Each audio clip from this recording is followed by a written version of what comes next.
Good morning, good afternoon, good evening, and welcome to Martyn Lucas Investor. We go live to the President of the United States. Here we go. Here he comes. Please do tap the like button as we hear from President Trump. Oh, there's no audio coming from this feed. There's no audio coming from here. Let me double check what's going on. There should be audio. There it is. The guidance 9% year-over-year, 48 billion strategic commercial and do we have a margin? We don't have margin in this line. 40, that's fine. score 106, again 9% year-over-year, excluding strategic commercial. Bear with me. Adjusted free cash flow 9% year-over-year, 48 billion strategic commercial margin. Do we have a margin? We don't have margin in this line. That's fine. Amazing, that's again 9% year-over-year, excluding strategic commercial. Adjusted free cash flow. Adjusted operating income.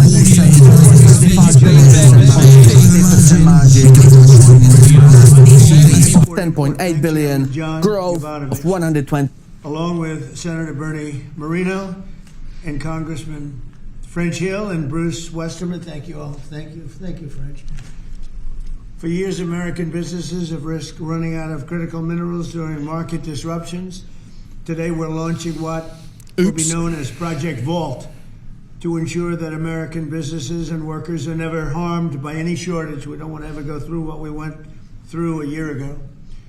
Just as we, although it did work out, thank you.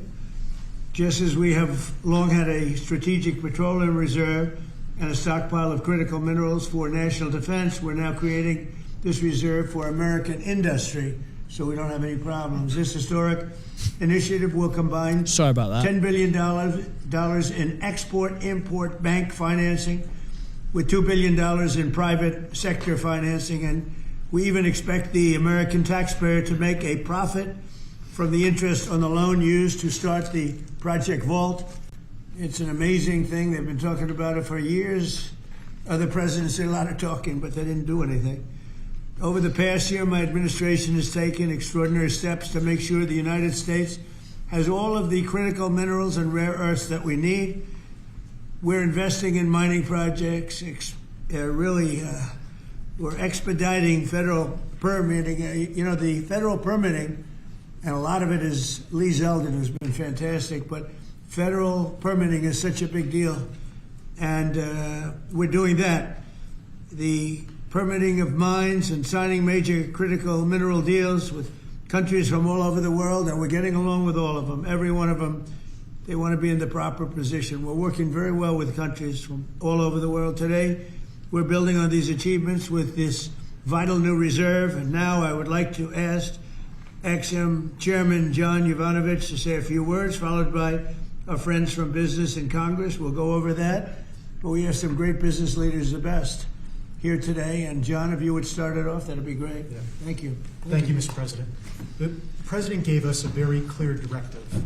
By clear directive, it was much more of an order for us to figure out how to, for the first time in American history, create a strategic critical minerals reserve in a way that would benefit the non-military manufacturing complex. And the challenge was enormous, not simply because it had never been done before, Mr. President, but we knew that you expected us to deliver in a big way, in a way that was scalable, in a way that was designed for long-term success, and in a way that would help revitalize our domestic mining industry. But most importantly, most crucially, that it not be subsidized by American taxpayers. And so that's exactly what we've done. Mr. President, what you've announced today is a truly uniquely American solution. It brings together our capital markets, which are the best and biggest in the world, with our manufacturers, our innovators, our miners, all pitching in to make this possible. Now, these things don't happen without the best and the brightest within industry being at the table. And Mr. President, everyone wants to engage with this administration, with your administration. The key ingredient here was your call to action. Your call to action allowed us to bring together the best players in the market, sometimes the fiercest competitors, getting them to work together to come up with a creative solution. Now, in addition to our great team at the Export-Import Bank, who worked around the clock, led by Brian Greeley, Jeff Wilson, Sarah Whitten, many others, we benefited from having the biggest manufacturing CEOs, the smartest market players at the table, all looking to solve this problem. So what we have with Project Vault is marrying the capital solution with what we need when we need it most. And the best part about it is that the American taxpayer will earn a return on financing the first ever strategic critical minerals reserve in history. And we thank you, Mr. President, for allowing this to happen. All of the people around us today help make it possible. Our cabinet secretaries, our top CEOs, their teams, top market players, whether it be GM, GE Vernova, Boeing, Clarios, Google, Mercurio, especially Brian Fallick, Hartree, Traxxas, our friend Robert Friedland. All of us work together, Mr. President, to deliver this for you, and for the American people, so that manufacturers and workers all across the country can rest assured they'll have what they need when they need it most. So, And you're covering everything with this. We're not just doing certain minerals and rare earths. We're doing everything. everything on the critical What about list. magnets? We're focused on the critical raw materials, and we anticipate that led by our great manufacturers, will help breed even more solutions. Great job. Thank you very much. Secretary. Doug Burgum, please. Mr. President, again, I want to echo what John said, which is a great thank you to you. You've set the direction, and when you took office, you've done more in the last year for mining and minerals in our country, perhaps than any president in history. Just like drill, baby, drill, you said mine, baby, mine. And what's happened in our country is you've led us through deals with equity deals for the first time. The United States of America is driving equity deals to help sustain and balance this market. You unlocked Alaska with the Amber Road project. That opened up over 1,700 mining claims in Alaska.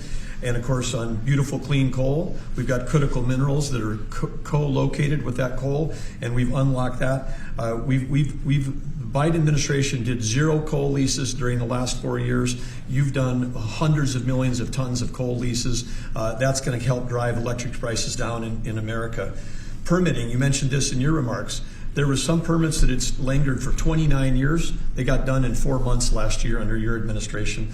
And under your emergency authorities, some of these permits got done in as short as 12 days. You helped create a club of nations to help balance out the fact that we didn't have markets that were functioning around critical minerals. You led off with Australia, Japan, Korea, Saudi Arabia, and Thailand. This week we'll announce 11 more countries Please tap the like that are button joining that and club consider- of nations and consider as part subscribing. of this global Thank you. coalition. And behind that in the pipeline, there's 20 more nations that want to join under your leadership to allow for trade of critical minerals. And then here we stand today with the teamwork that was described. This would not have been possible without the incredible cabinet that you put together. Marco Rubio, Scott Bessent, Howard Lutnick, Chris Wright, and many others were involved in bringing this together through the vision. Standing with us today are some of our chairmen of our great congressional leadership who also have supported this and helped us find a way to do this without any appropriations. This is happening without tax dollars. And of course, our team on the ground here at the White House, including David Copley and everybody else at the NSC, David leading the global supply chain work, the folks working with the Ex-Im Bank team, working around the clock to make all this happen. So again, when you lead, when you put out a challenge, the teamwork happens. And then here we stand today. This is the largest Ex-Im Bank deal in the history of the Ex-Im Bank by more than double, and this is going to help drive national security. It's great for American manufacturers. It's great for American workers. Congratulations, President Trump. Thank you. You're doing a fantastic job, Doug. Thank you. Could I ask Mary Barra, the Chairman CEO of General Motors, which is setting records every single day, and she's doing a fantastic job, to say a few words and also discuss how good the car business is now in the U.S., please.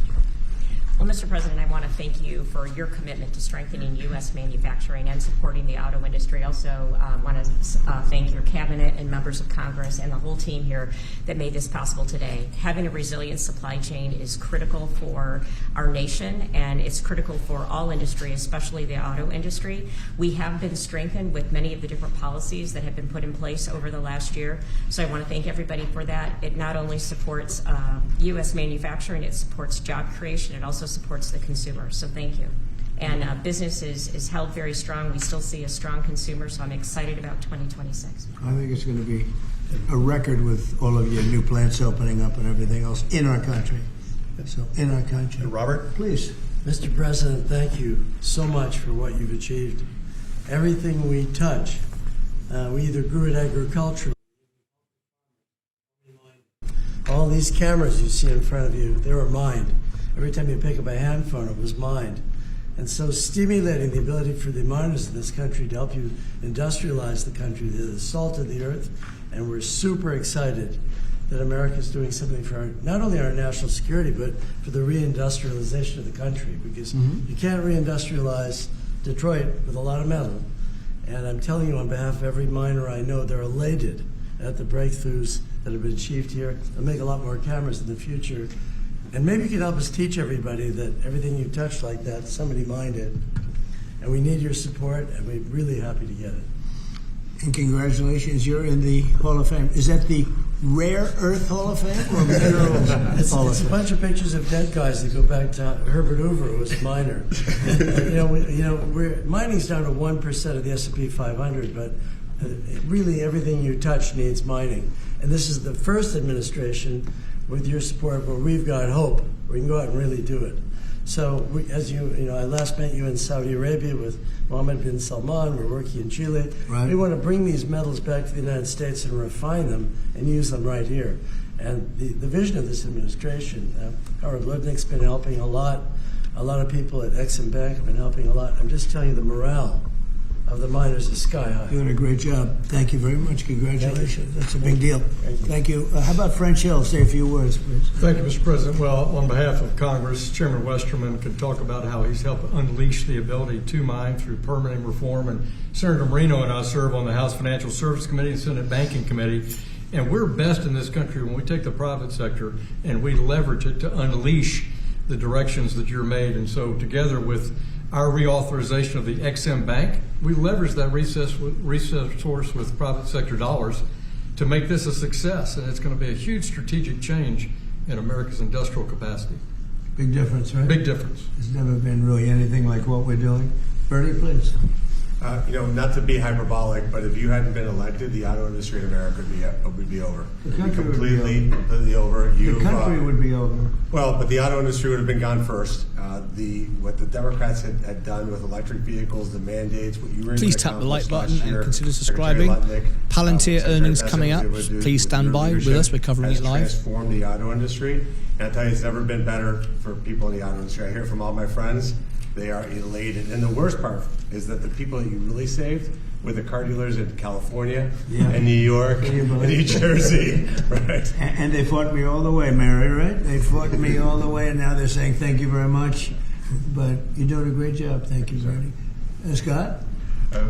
Sir, as you always say, economic security is national security, and a country does not have sovereignty if we don't have control of our critical minerals, don't have control of our steel production and our industrial base. And thanks to the work of everyone here through your leadership, this was a public-private partnership that only you could have assembled, and we are taking back our sovereignty, and we are going to have this Vault project, a strategic mineral reserve. And I can't tell you how innovative and exciting this is, and the level of security it is going to give us going forward is phenomenal. And how is your new, and I think new and improved Fed chairman doing? How's that all going? So he's off to a great start. I think so. He had so much built-in credibility, and as the American people, smart people, like Representative Hill, the Senator Marino, they already knew him, and as the American people get to know him, the important thing is that they will be able to trust the Federal Reserve to steer the economy for them. He's going to do great. Howard, please. So, prior presidents took America for granted. They let our critical minerals only be controlled by China. They let our mining business go to hell by closing all the mines, closing our coal plants while China opened them. They let our auto industry, right? We used to produce 75% of our cars in America, and when Biden left, it was below 50%. We were just letting all of these industries just be shredded from America. And thank goodness you are in this chair, changing it and taking it back. We are taking back critical minerals. We are taking back mining. We're taking back the auto industry. You're going to watch us take back pharmaceuticals. We're going to take back semiconductors. None of this could possibly happen without your leadership. And it is the most fun to stand back here with your leadership because we are changing America back and making it great again. That's very true. Anybody would like to say anything else? Amen to that. You guys okay? Everything all right? Chairman Bush. Well, thank you, Mr. President. You're such a good man. Go ahead. It's a great day, and it couldn't have happened without your leadership. And I think people will be talking about this for a long time because we're bringing back American mining and American manufacturing. You know, God blessed our country with abundant resources. Secretary Burgum talked about the Ambler Road. 49 critical minerals that can be mined in sufficient quantities just in that one area, but from northern Minnesota, Arizona, my home state of Arkansas, we are blessed with all these minerals. They're just in the ground. But when we get them out of the ground and not only mine them, but refine them and process and manufacture with them, it'll unleash great wealth for our country. And that'll just build on all the other successes. So thank you for what you've done. It's a great day. And how does it feel to be in the Oval Office? Is that crazy? Were you ever here? No, I've never been here. Stand by, Palantir earnings coming right up after this. Right? We've got it all covered for you. Big evening tonight.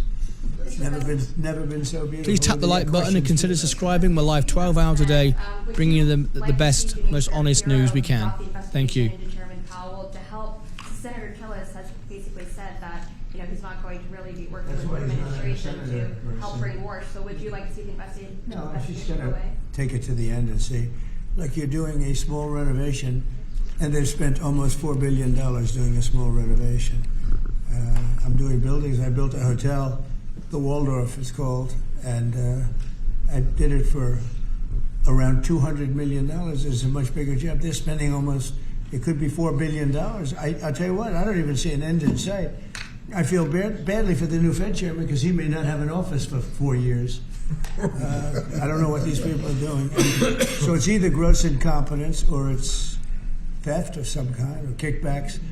I don't know what it is, but Janine Pirro is incredible and she'll figure it out. But no, you want to take it and just find out what happened because we can't go around doing a renovation of a small little complex, very small, a couple of little buildings, and spend billions and billions of dollars on it. Something went wrong. We have to find out what it was. Yeah, please. Mr. President, thank you. Speaking of renovations, you announced you wanted to build a new and spectacular entertainment complex at the Kennedy Center. Right. Do you plan on tearing it down, and how much will all of the renovations cost?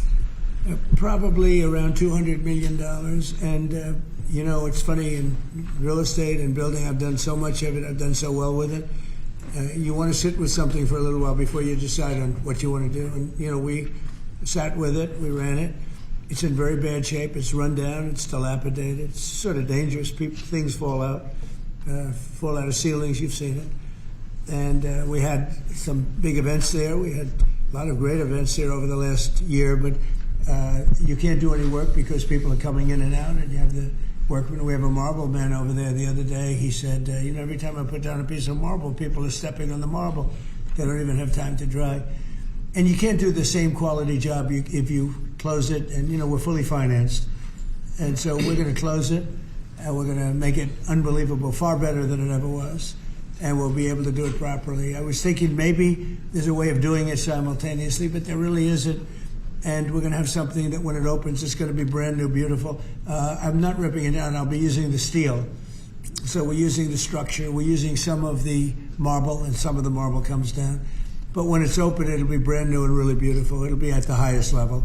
We can do a much better job, probably in a way a faster job in terms, because when you do it piecemeal, for instance, they have a play tonight, and you can't do anything. You have to pull out everything, and you can't have stanchions all over the place, and people are walking in to see a play. So we'll be closing it sometime around July 4th. It's like we'll close it on July 4th in order to do something great for America, and then we're going to build it. We have great contractors. We're going to build it, and we'll do it right. We're using the highest grade marbles, the highest grade everything. It'll be brand new. Tremendous carriers putting in the air conditioning, or I guess they're a bidder, but they're probably going to get it. Carrier. We're going to have all brand new air conditioning, heating. The steel will all be checked out because it'll be fully exposed. It's been up for a long time. but as anybody knows, it was in very bad shape. Wasn't kept well before I got there. So we're going to make it. I think there won't be anything like it in the country. Sir, Mr. President. Yeah, please. Stand by, Palantir earnings coming up. Very important night. He's been quite critical of You you won't since miss he spoke anything. back in January after the Maduro raid. What would you like to hear from him tomorrow in terms of drug trafficking? Please do tap the like button. Well, It we're really going to helps see. the I mean, channel. he's been Thank very you. nice over the last month or two. He was certainly critical before that, but somehow after the Venezuelan raid, he became very nice. He changed his attitude very much. So, no, I look forward to seeing him. He's coming in. We're going to be talking about drugs because tremendous amounts of drugs come out of his country, and I look forward to seeing. We're going to have a good meeting. Yeah. Mr. President. Steve? Steve Witkoff is going to meet with the Iranian foreign minister on Friday. What are you hoping he'll get out of that meeting? Well, you're going to have a lot of things are happening. You have Iran, and you have Russia, Ukraine, and you have the Middle East. We have a lot of things going. A lot of problems were here for a long time before I got here. We settled 8 wars, and I think we're doing very well with Ukraine and Russia. For the first time, I'm saying that. I think we're going to maybe have some good news. We're losing 25,000 people a month are being killed in that war, ridiculous war. 25,000. It was 31,000 last month. Think of it. Young, beautiful kids, the kids of parents, their parents. It doesn't affect us in one way, but in another way, it's 25,000 souls that if I can solve it, we're not spending money like Biden did. He gave $350 billion away. I make everyone pay. And the United Nations, they're a little bit involved, but if you take a look at what's happening, the countries of Europe are paying us for the weapons. So we have NATO paying, we send missiles over there, they pay us in full. It doesn't cost us 10 cents. And we make money, I guess, but I don't even want to talk about that because what I really want to do is save those people from dying. They lose, Mary, can you imagine 25,000 to 30,000 people a month? That's like a stadium full of people every single month. And, I was blessed with something where I can get these things done. Got 8 of them done. I thought all 8 were going to be more difficult than this one. I thought my relationship with President Putin would give us a, much easier road. But there's tremendous hatred between Zelensky and Putin. Tremendous hatred. I mean, it's a shame, but it's taken longer than we thought. I did call up President Putin, and he's agreed. He's put it out to. They have the same cold wave that we do. Maybe different because it's pretty far away, but it's the equivalent. And Ukraine's a very cold country. It's much colder than us. It's colder than, they say, on average, it's Canada or colder. And on top of that, they have a tremendous cold wave. And I asked him if he wouldn't shoot for a period of 1 week, no missiles going into Kiev or any other towns, and he's agreed to do it. So it's something. What about Iran's nuclear program? Do you think Mr. Witkoff can deal on that? Well, we're talking about that. We have ships heading to Iran right now, big ones, biggest and the best. And we have talks going on with Iran. We'll see how it all works out. Mr. President, might we speak with Mr. President, the Pentagon released National Defense Strategy last week, and it says... Where are you from with that, NASA? I'm from Europe, Good. from Lithuania, Baltic states. Good. National Defense Strategy says that the U.S. will provide critical but only limited support for European defense.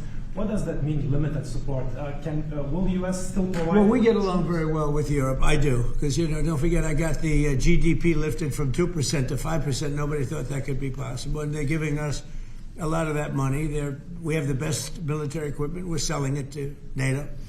But I get along very well. But Europe has to be careful because, there are those that say it's no longer recognizable between immigration and energy. It's... There's so much potential. In UK, you have the North Sea oil, and they basically closed it down. And then they buy energy from Norway, which is the North Sea oil. So you figure that one. And Norway's got trillions of dollars. They have to be careful. You need energy, and you can't do the windmills because the windmills, you're supposed to make money with energy, not lose money. So I'm very disappointed. I love Europe. I love the people of Europe.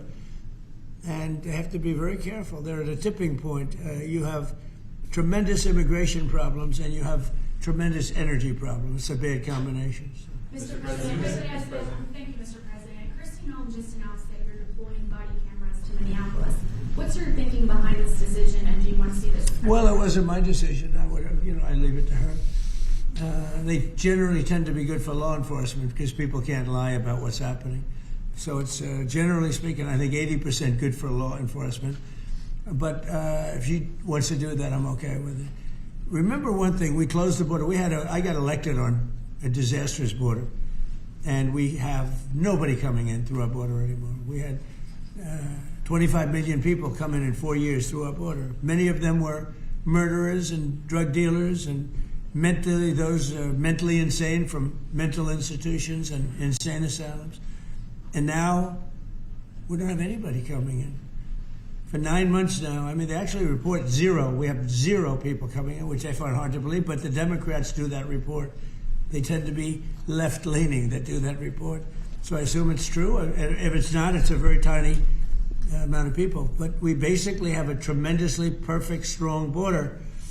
And also, crime levels are at the lowest point they've been in 125 years. Since 1900, we have the best numbers. And that's despite the fact that we had a lot of criminals and murderers. 11,888 murderers came in. And we have the lowest numbers that we've had in 125 years. So, we're doing a good job. If she wants to do the camera thing, that's okay with me. Mr. President, there was one homicide in D.C. during January. Do you think this is due to your efforts, and do you think blue states should see this as a sign that they should cooperate with you?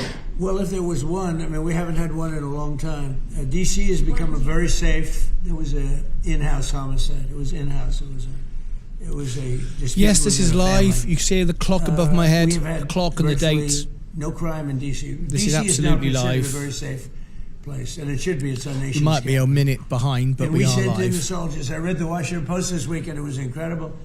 They were trying to determine how did we get so low numbers? The low numbers in D.C. because we have very little crime, if any. And they talked about everything except for the fact that we put our National Guard and great soldiers inside our city. They didn't want to mention We're about to that. go to the It's Palantir not earnings. Stand by. Because if we didn't do that, you'd have tremendous crime in D.C. And I get thanked every single day by people that work in the White House. People, young ladies, men, they come up, thank you, sir, for making D.C. so safe. They walk to work now. A year and a half ago, they wouldn't have walked to work. They would have been killed or mugged or something would have happened to them. So it's, it's a great honor, but you got to read the story in the Washington Post. They do it. Crime is way down in D.C. Now, what's the reason for it? The reason for it is we have very big, strong, good-looking soldiers standing around, and I think they make the place look better. But this is our capital, and we have a very safe capital. We had a very dangerous capital before. Yeah. Sir, yesterday you said you were speaking to people about Cuba to reach an agreement. What Right. sort of agreement are you hoping to reach? Is that with the Cuban government? Well, it's a What would you failed like to see nation from now, them? and they're not getting any money from Venezuela, and they're not getting any money from anywhere. It's a failed nation. Mexico is going to cease sending them oil.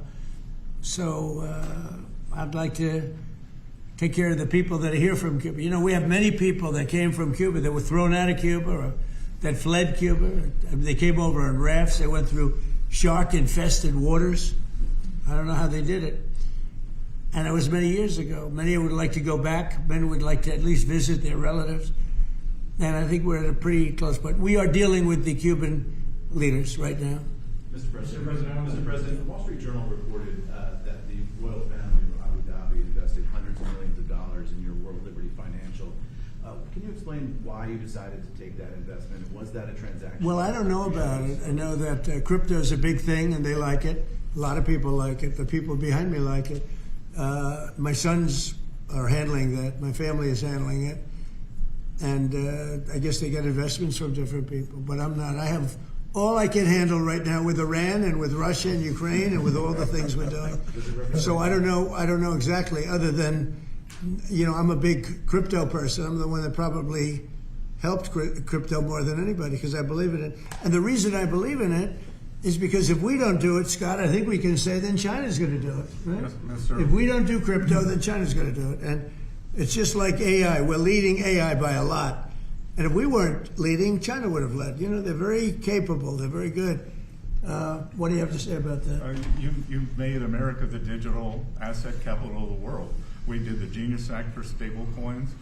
Many of the people standing up here are working on the Clarity Bill to I hope It'll that give gets us done. market structure, Yeah. and we're bringing U.S. best practices to an exciting new industry, digital assets, innovation, and it spreads everywhere. So the U.S. And do you agree that if we didn't do it, China and others would, but China would? Oh, China would have had the lead, and then others around the world in terrible jurisdictions would have been doing it.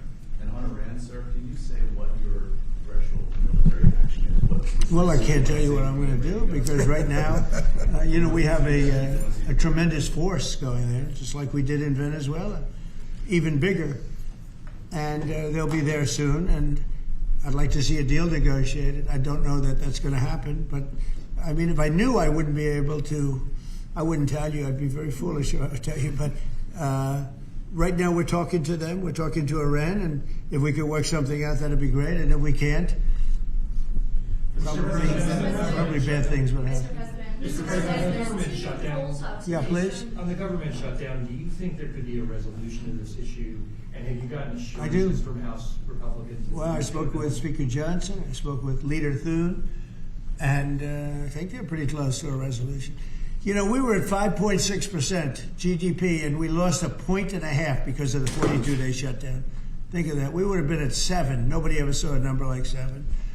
And I think, Howard, probably 1.5 points was the number, right? 1.5 for the shutdown. Exactly right. And it's very bad for our country.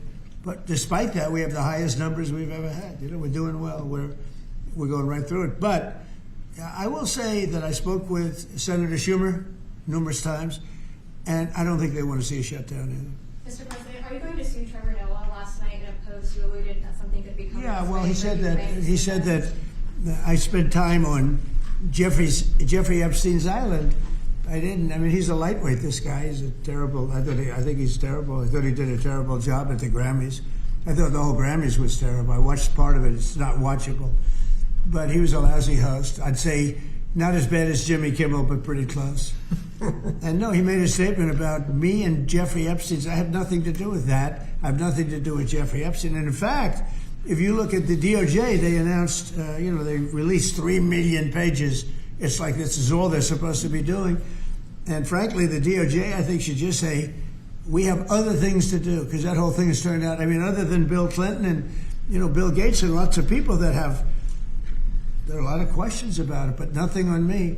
But it was even sort of better than that, because they found that Jeffrey Epstein and this sleazebag writer named Michael Wolff were conspiring against Donald Trump to lose the election.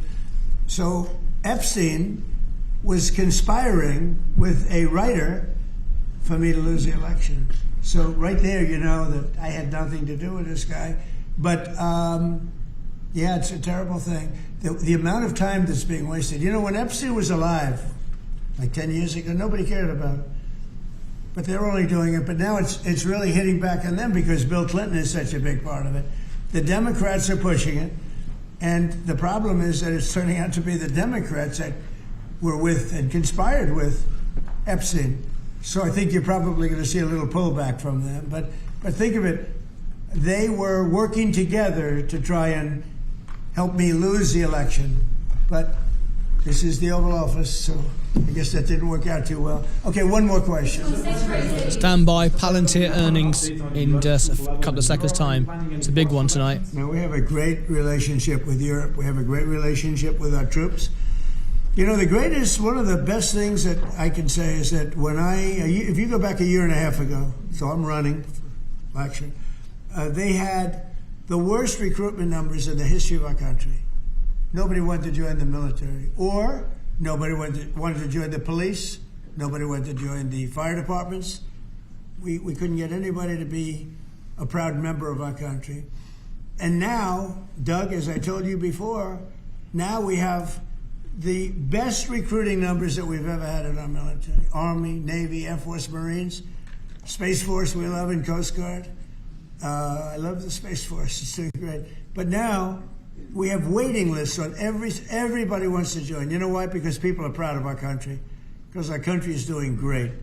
I think Mary can say the same thing. You had lots of people not working so well, and now you just wish you could get them in faster. I know that it's hard to get them. Yeah, we continue to bring people in and have training programs. We're Right. investing in the U.S. Training workforce. people. Yes. But 2 years ago, you didn't see anything like this.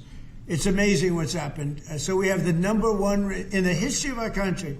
We've never had more people that want to join our armed forces than we do right now. And a year and a half ago, nobody wanted to join. They were embarrassed by our country. They were embarrassed by our leadership. And now they're proud of our country, and they're very proud of our leadership, and a lot of the leadership is right behind me. Thank you very much, everybody. Okay, guys, that's it. So let me just wrap that up there, and we're going straight now to Palantir earnings. I hope everyone tapped the like button. We go live 12 hours a day to bring you the most honest, real live news all the time. We've got Palantir earnings now. Please do click subscribe and ring the bell. It really helps. Thank you so much indeed. This is what we got now. We've got Vaz in the analyst room. He's about to cover. Well, he is covering now. He's just about to start. Just to start in a couple of seconds. The Palantir earnings. This is really important, so please stand by now. So in the chat, there is the link for you. If I give it to you again, it's pinned to the top and it'll take you there automatically. We're now going live to the Palantir earnings. Really important, this one, 1,000 times earnings. A lot to be learned. What this one does in the market is very important. So thank you very much for tuning in. I'm going to send you right over there now. Stay right where you are. Click on the link. It's pinned to the top. That's it from me. Thank you for being here. We did get a little mention there from Trump about crypto, which we are looking at closely. This is my crypto position. I've got now 84,000. I trimmed today 15,000. I said I'd get to 100,000 and I did. Trimmed a little bit and using my lots. If you want my trades, how I win all the time. These are my trades and wins. I've got direct links with the White House press room, Robinhood, Ripple, many other people, live CEOs on the show. There are my trades. I don't make money out of doing this because I make money investing. So if you want my trades and my one-on-one service with video call link ups, it's just $2.99, 90% discount. There's the link if you want it. Right, we're going over now to the Palantir earnings. It's about to start. Thank you very much for tuning in. Click on the link. We're going there right now. It's the Palantir earnings. It'll take you there automatically, or click on the link. Until next time, I'll see you back in the morning for an FBI study of everything around XRP war with Bitcoin. You don't want to miss that. That's it from me. Take care of yourselves and each other. Here we go. Say Martin said you. Martin sent me. When you go into the chat with Vaz, Martin sent me. It makes him laugh. It makes him smile. Cheers, guys. Bye-bye.